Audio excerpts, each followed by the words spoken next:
नमस्कार दोस्तों, मैं अमित आनंद सर आप सभी को टॉपर्स क्लास के डिजिटल प्लेटफॉर्म पर हार्दिक स्वागत करता हूं।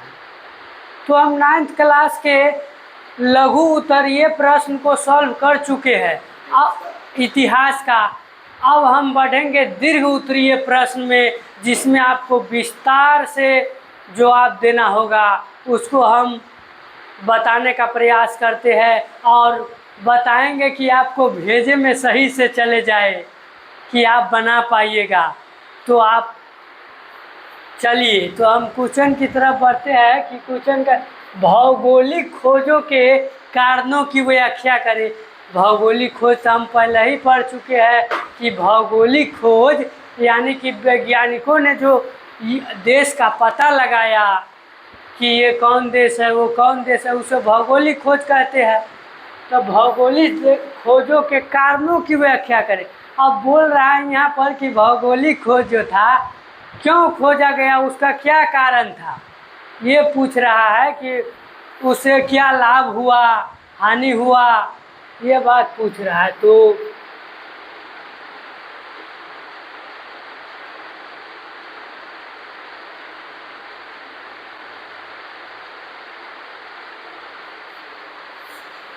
बात हो रही है कि मध्य युग में पहले अरबों और बाद में तुर्की ने विशाल अंतर्राष्ट्रीय साम्राज्य का निर्माण कर लिया। कि मध्य युग में बोल रहा है कि पहले अरबों, मध्य युग में पहले कौन, पहले अरबों और फिर तुर्की ने विशाल अंतर्राष्ट्रीय साम्राज्य का निर्माण कर लिया। मध्य युग में निर्माण कर लिया था। इसके पूर्व 11वीं 12वीं शताब्दी में जेरूसलम पर अधिकार को लेकर जब धर्म युद्ध हुआ, तो पूछ देगा धर्म युद्ध कब हुआ था? 11वीं 12वीं शताब्दी में। धर्म युद्ध कब हुआ था? 11वीं 12वीं शताब्दी में। बोला कि इसके पूर्व 11वीं 12वीं शताब्दी में जेरूसलम पर अधिकार को लेकर जब धर्म युद्ध हुआ। किस पर अधिकार को लेकर धर्म युद्ध हुआ? तो जेरूसलम पर अधिकार के लिए धर्म युद्ध हुआ। तो यूरोपियनों को एशियाई देशों की शक्ति का पता चला। शक्ति का पता कब चला?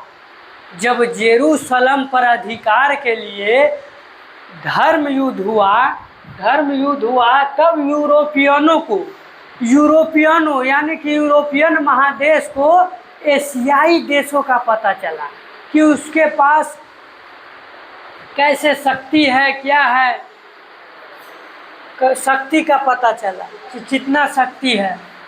जिस सामंती गौरव की दुनिया में अपने को ईश्वर का अवतार समझ बैठे थे, जिस सामंती दुनिया में एशियाई जो था वो ईश्वर सोचता था कि हम ही ईश्वर, हमसे बड़ा कोई नहीं है।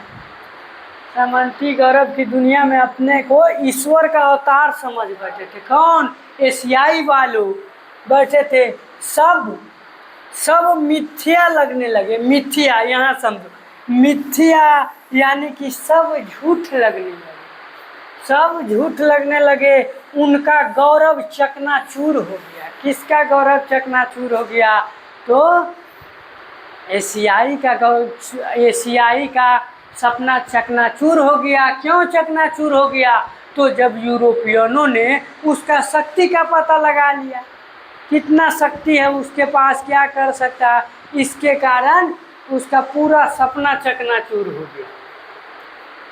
कुस्तुनतुनिया पर तुर्कों के अधिकार से यूरोपीय देशों का व्यापार का मार्ग ही बंद हो गया। कुस्तुनतुनिया जो था उस पर तुर्क के अधिकार था। कुस्तुनतुनिया पर किसका अधिकार था? तुर्क का। तो कुस्तुनतुनिया पर तुर्कों के अधिकार से यूरोपीय देशों का व्यापार के मार्ग बंद हो गया। मुझे अधिकार जो था कुस्तुनतुनिया पर तुर्कियों का, उससे यूरोप देशों के मार्ग क्या हो गया, बंद हो गया, बंद हो गया। नया, अच्छा, कुसुनतुनिया पर तुर्कों के अधिकार से रोके गए अधिकार बंद हो गया। नए मार्गों की खोज के लिए इन्हें भौगोलिक खोजों के लिए मजबूर कर दिया। नए मार्ग की जो खोज हुआ उसके लिए भौगोलिक कारण था, उसको क्या कर दिया, मजबूर कर दिया, मजबूर कर दिया, मजबूर कर दिया। इसके पूर्व कुछ ही ऐसे नए नए आविष्कार हुए जिनके सहारे समुद्री यात्राएं आसान हो गया। इनके पूर्व कुछ ऐसे नए नए आविष्कार हुआ जिससे समुद्री यात्रा जो था वो आसान हो गया। हाँ तो होगा, आसान तो होगा ही, क्योंकि इसके वो पहले ही हम समझा चुके हैं कि समुद्री यात्रा के लिए कंपास का आविष्कार हुआ था, जो बता सके कि उत्तर की किस साइड में है, दक्षिण किस साइड में है। आप लोगों को समझ में नहीं आ रहा है तो आप लोग कमेंट करके बता सकते हैं। आसान हो गई। उससे नौसेना के विकास में भी मदद मिला। नौसेना, उससे किसके किसके विकास में मदद मिला, नौसेना के विकास में मदद मिला। कंपास और दूरबीन इन्हीं आविष्कारों में महत्वपूर्ण आविष्कार थे। कंपास जो भौगोलिक खोजों के द्वारा बनाया गया था, और दूरबीन वो इस कारकों में बहुत महत्वपूर्ण था। जो कंपास दिशा बताता था, दिशा बताता था। पुर्तगालियों ने एक नई किस्म के हल्के और तेजी चलने वाले जहाज कैरावल का निर्माण कर लिया था। पूछ देगा कि तेजी, हल्के और तेजी से चलने वाले कैरावल जहाज को किसने बनाया था, तो पुर्तगालियों ने बनाया था, कैरावल का निर्माण कर लिया था। नए नए उपकरणों एवं साहस के बल पर यूरोपीय नाविक अटलांटिक महासागर तथा भूमध्य सागर में अपने जहाज को चलाकर प्रयोग भी कर लिया। बोला कि नए उपकरणों एवं साहस के बल पर यूरोपियन नाविक अटलांटिक महासागर तथा भूमध्य सागर में अपने जहाज को क्या चलाकर प्रयोग किया, चलाकर प्रयोग भी कर लिया। इसी क्रम में 1488 में, इसी क्रम में 1488 में पुर्तगाली, इसी क्रम में 1488 में पुर्तगाली व्यापारी बार्थोलोम्यू डियास, पूछ देगा कि पुर्तगाली व्यापारी कौन था, तो बार्थोलोम्यू डियास था। 1488 में पुर्तगाली व्यापारी बार्थोलोम्यू डियास ने अफ्रीका के पश्चिम तट पर से गुजरते हुए दक्षिण अफ्रीका के दक्षिणी बिंदु उत्मासा अंतरिक्ष तक पहुंचने में सफलता प्राप्त कर लिया। वो बार्थोलोम्यू डियास था जो उस जहाज को दक्षिण अफ्रीका के दक्षिण बिंदु, याद कर लीजिएगा कि दक्षिण अफ्रीका के दक्षिण बिंदु कौन है, तो उत्मासा अंतरिक्ष तक पहुंचने में सफलता प्राप्त कर लिया। वो जो बार्थोलोम्यू डियास था वो दक्षिण अफ्रीका के उत्मासा अंतरिक्ष में पहुंचने में सफलता प्राप्त कर लिया। अब उन्हें भारत पहुंचने का आसान मार्ग मिल गया। जो बार्थोलोम्यू डियास था उसको भारत आने में कोई कष्ट नहीं था, क्योंकि वो रास्ता खोज लिया था समुद्र के सहारे, इसलिए वो भारत का मार्ग उसे आसान मिल गया।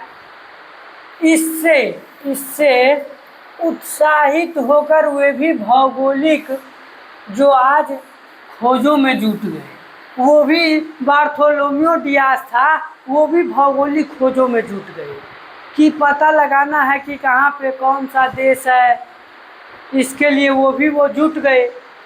वे अफ्रीका के उन स्थानों तक पहुँचने में सफल हो गए विश्व के किसी भी अन्य व्यक्ति की पहुंच के बाहर था। बोल रहा है कि बार्थोलोम्यू डियाज था जो अफ्रीका के ऐसे स्थान पर पहुंच गए जहां पर किसी भी अन्य व्यक्ति के पहुंच के बाहर था। बार्थोलोम्यू डियाज था, वो ऐसे स्थान पर चला गया जहां पर किसी व्यक्ति को जाना मुश्किल था।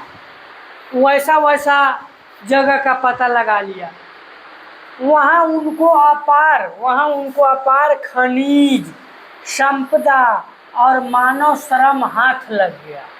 वहाँ जब बार्थोलोम्यू डियाज गए अफ्रीका के दक्षिण बिंदु में उत्मासा अंतरीप में, तो वहाँ उसको खनिज मिला, संपदा मिला और मानव श्रम का हाथ लग गया। इसका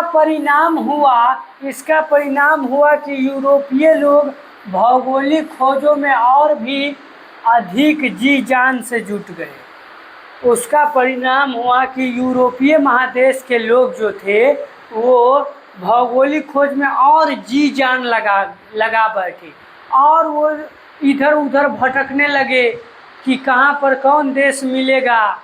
इसके कारण वो बहुत जी जान लगा बैठे। तो आज की क्लास धन्यवाद। अगली क्लास में हम फिर से दूसरा क्वेश्चन की ओर बढ़ेंगे। तो आज